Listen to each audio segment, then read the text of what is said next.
Todo mundo já sentiu algum tipo de dor, né? Seja uma dor de cabeça, nas costas. O problema mesmo é quando ela persiste por semanas ou até meses. Aí tem que procurar ajuda médica. Dores persistentes podem ser crônicas e afetar a rotina, impedindo de fazer atividades mais simples. A estimativa é que 30% dos brasileiros sofrem com esse mal. Para falar mais desse assunto, a gente conversa com o Paulo Renato Barreiros da Fonseca. Ele é anestesiologista e especialista em dor. E você, claro, pode participar.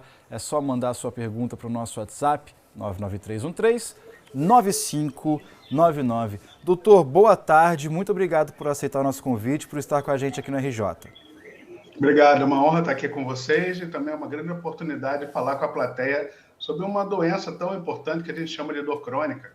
Sem dúvida. E, doutor, vamos começar explicando então quando que uma dor passa a ser clinicamente considerada crônica.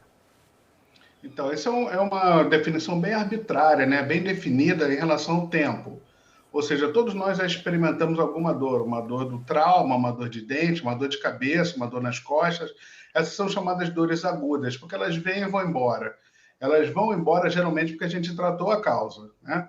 Então, a dor aguda, ela um dia pode se tornar crônica quando ela, apesar do tratamento, ela durar mais de 3 meses.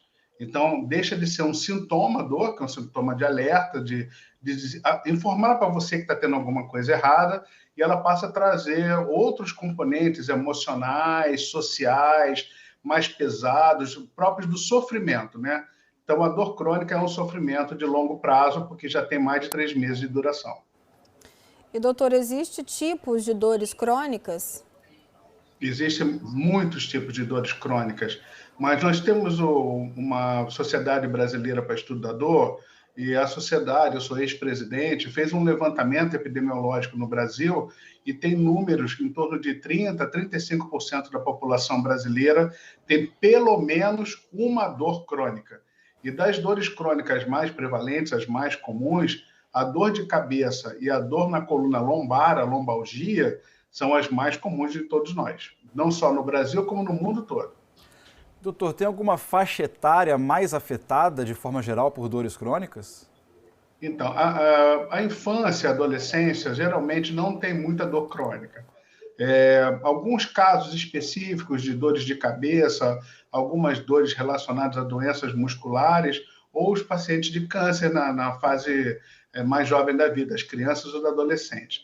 Na terceira idade, ou seja, das pessoas com mais de 60 anos, existem dores próprias, dores crônicas, que são dos processos degenerativos, especialmente do joelho, do quadril e da coluna. Isso não é raro da gente ver. Mas durante todas as etapas da vida, nós podemos ver dores crônicas. Por exemplo, mulheres jovens em fase reprodutiva costumam ter dores próprias do período pré-menstrual, do período menstrual, seja dor do próprio abdômen, como também as dores de cabeça são muito comuns no período pré-menstrual, ou seja, são dores que acontecem em fases diferentes da nossa vida. Doutora, a gente está recebendo participação aqui dos moradores do sul do estado e tem uma pergunta da Sara Marques, de Barra Mansa. Ela gostaria de saber se tem alguma relação a ansiedade com dores crônicas, porque, segundo ela tem ansiedade e sente muitas dores no corpo. Ô, Sara, obrigado pela pergunta, viu? Não tem como a gente passar por um processo emocional sem que esse processo emocional tenha uma repercussão física. E não tem como nós passarmos por um processo físico sem que tenha uma repercussão emocional. Os pacientes de dor crônica, frequentemente, acima de 80% dos pacientes de dor crônica, apresentam características de ansiedade, de depressão ou dos dois. Também é muito comum os distúrbios do sono.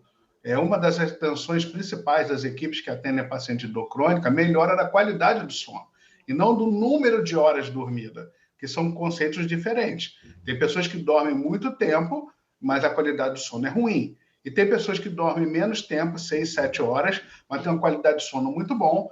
Esses pacientes são menos propensos a ter dor crônica, por incrível que pareça.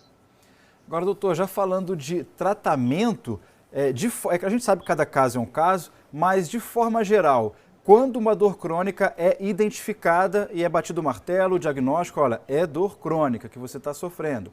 O tratamento é o mesmo em relação à dor pontual, mas apenas de uma forma mais intensa, com uma dosagem maior, ou é completamente diferente? É bem diferente. Lembra que quando a gente tem dor aguda, a gente trata obstinadamente a causa. Eu tenho uma fratura, eu tenho um processo inflamatório, eu tenho uma dor de dente. A dor é um sintoma que chama atenção sobre esse problema. Tratamos o problema, a dor vai embora. Quando a gente tem essa dor persistente, que passa de 3 meses, a causa já foi tratada, a causa está sendo tratada e a dor continua. Então, ela deixa de ser apenas o sintoma e faz parte de um processo complexo que tem uma causa base ou mais de uma causa base e que leva à dor crônica. Então, nesse momento, não adianta a gente usar um anti-inflamatório ou usar um analgésico apenas. Esse paciente tem que ser revisto o seu diagnóstico, rever o que está acontecendo, por que a coisa não está caminhando bem, o quanto disso é físico, estrutural, ou seja, eu tenho uma causa que eu consiga interceder de uma forma mais intensa, o quanto isso tem um componente de ansiedade, de depressão, de qualidade de sono, de afastamento laboral, de afastamento social, de reclusa domiciliar, ou seja, tudo isso vai agravar e piorar a dor crônica, o sintoma de dor e de sofrimento. Então, as equipes que atendem dor crônica geralmente não é atendido por um único profissional, não apenas o médico. Então, nós temos na equipe um atendimento multidisciplinar, interdisciplinar, com a equipe de saúde mental, composta de psicólogo, psiquiatra. A nutrição, para nós, hoje é muito importante, com o uso de alimentos não inflamatórios, com reposições de substâncias que são muito importantes, como o ômega 3, como a vitamina D, por exemplo, e também os tratamentos medicamentosos, através dos médicos e dos procedimentos. Então, nós temos muitos tipos de bloqueios, de radiofrequência, uso de aparelhos com laser, com ondas de choque, que se fazem na clínica. Tem uma infinidade de opções. E o médico especialista em dor, que é uma área de atuação reconhecida pela Associação Médica Brasileira, ele vai saber dosar o que fazer para esse paciente em cada etapa do tratamento. Paulo Renato Fonseca, anestesiologista e especialista em dor, conversando com a gente ao vivo sobre dores crônicas. Doutor, muito obrigado, uma excelente tarde, até a próxima. Obrigado, foi um prazer estar aqui com vocês.